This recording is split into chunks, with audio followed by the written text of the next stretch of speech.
Greetings, and welcome back to another Abiotic Factor devlog with me, Chris. I know I said last time that this was gonna be a special devlog, but that's Deepfield, that's us. We never zig when you expect us to. Zag, what are you doing here? Oh, wow. Didn't expect to have me in the vlog, did you? Oh, left field. Actually, I'm standing on the right currently. Oh, yeah. Yeah? What are we doing today, cozy Chris? setup. What are we doing today, Chris? And today, we're gonna go over Should I introduce myself first? Oh, who are you? Hi, my name's Zag. Otherwise, you can call me Zag, actually. That's just fine. Design director of Abiotic Factor, and I'm here to talk about the roadmap. Yes, we're here talking about our early access release on May 2nd, 2024, and more specifically talking about that little section on the top of the roadmap that you might see on our Steam store page, or website, or other places. Twitter. X.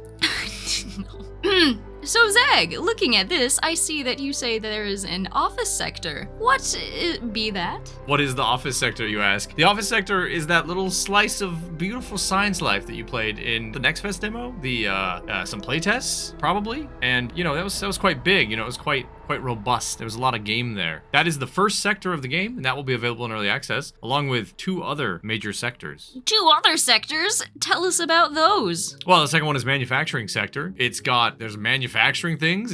It says it's enter an industrial war zone. I don't know what that means, but I bet there's some war. I bet there's a zone. I bet there's even industrial things. That's where the player ventures deeper into the Gate Cascade Research Facility, into the bowels of manufacturing, which is essentially where stuff starts really ramping up. You know, things start getting a little tougher, enemies start getting a little stronger. You meet the Order, and there's a whole lot more there that we don't really want to spoil, except forklifts. There's gonna be forklifts as well. There will be forklifts. Do you need That to get a sounded certification? That was spooky. Sorry, what was it? Do you need to be certified? Forklift certified? Yeah. You don't know. You really don't. It's gonna my be God. chaos down there. Okay. Yeah. You love to hear it. What about the lab sector? Really? That's how you're gonna go with that? Okay. Well, anyway, the lab sector. Jeez. What do we pay? Is this what we pay you for? Is this what you do all day? Yeah, pretty much. All right, so the lab sector is further on in the facility. How do you get there? We're not going to spoil that part yet. But moving on from manufacturing, you'll venture into the labs where Gate keeps things contained, secured, researched, and doing all kinds of big science. Confront those containment blocks. Yeah, confront them head on, or probably work around them. Actually, you usually kind of sneak around this place more than front on. That's how I play it. I'm very sneaky. It's true. When you're not cooking all the time. What about those 6+ portal worlds? Oh, Can you yeah. talk about those. So many portal worlds. Sorry to interrupt. I'm just so excited to talk about the portal worlds. The 6+ portal worlds. No, there's so many portal worlds. We got, of course, Antiverse A, which some people have already been into. I believe that's called Far Garden. I love that place. It's very nice. First time hearing about that? Yeah, Chris? actually. Oh, okay. Well, yeah. And then we have we have Flat Hill, which everyone's kind of probably seen a glimpse of, or been through it themselves, depending on if they played. I don't really want to spoil anything, but we've got, of course, the train, which has been featured see a picture of the train. Yeah, it's been featured in a lot of videos and things. And we have a few more, actually quite a few more portal worlds you go to that are, we're trying to keep them kind of under wraps. You may see some teases before release, but they're definitely kind of the part of our big surprise, you know, through early access is like what places you'll go to and what stories you'll unfold in those places. Indeed.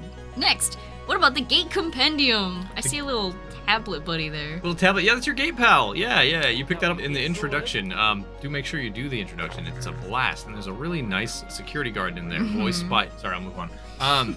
The Gate Compendium is essentially a archive of all Gate things that you find. It's got your emails, it's got our immurement subjects. As you collect and discover them, you'll add these to your compendium and be able to reference them, and it'll even give you weaknesses and resistances that certain ISs might have. So things you encounter in the facility, you'll find out ways to take them on through your compendium. Next one, the one I'm just super excited for, Pet System. The pet system. This is V1? pet system V1. Yeah, it's V1. So this is like this is the first iteration of the pet system. We're not going all the way in just yet, just because we haven't quite got there yet. But initially, you can take the little pests and things and put them in a cage and tame them, and they can kind of roam around a bit and be your friend. And yes, of course, you can name them. We have a lot more planned with the pet system. We want to do a lot more with it. You know, we know everybody loves pets. We love pets. We'll be expanding that system as we go.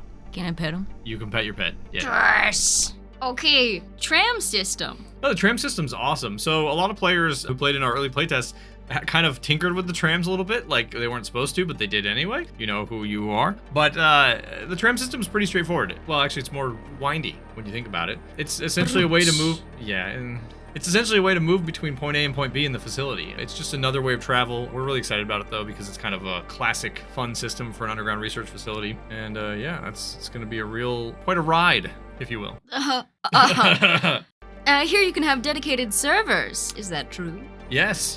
So while the game is up to 6 players, we are adding dedicated servers, and we're going to let the dedicated server hosts kind of uncap that a little bit. Oh, thank you. We cannot guarantee it's going to be super stable, but we're going to let people do it anyway. We're going to give you some good tools for dedicated servers right off the bat. We will announce server hosting stuff if there's any more to announce. There probably will be. And we want to see what people do with it. We want to see people kind of just, you can host a dedicated server with your friends, or you can maybe host one more publicly, password it, all that stuff, or maybe run like a bigger RP server, whatever. We just want to make sure everybody has the opportunity to do that.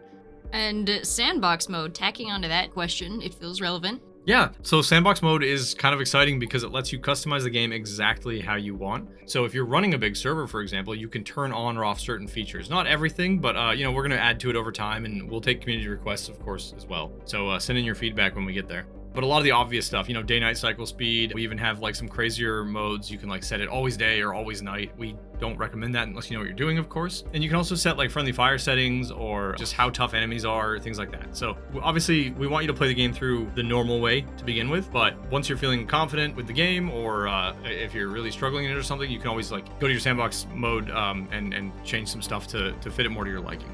You mentioned the order earlier. Are you allowed to elaborate? No. Okay. Painting deployables. Yeah, yes.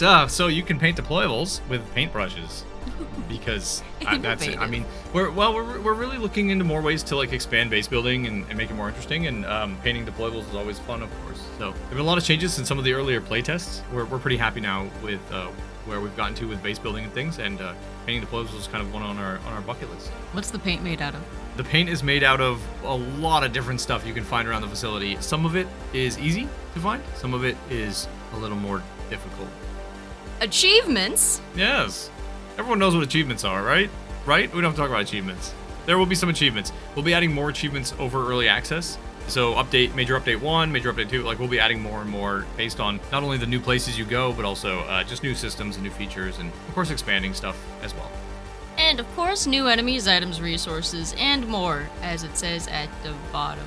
Yeah, I mean, that about sums it up, really. There are new enemies, items, resources, and more coming into every update.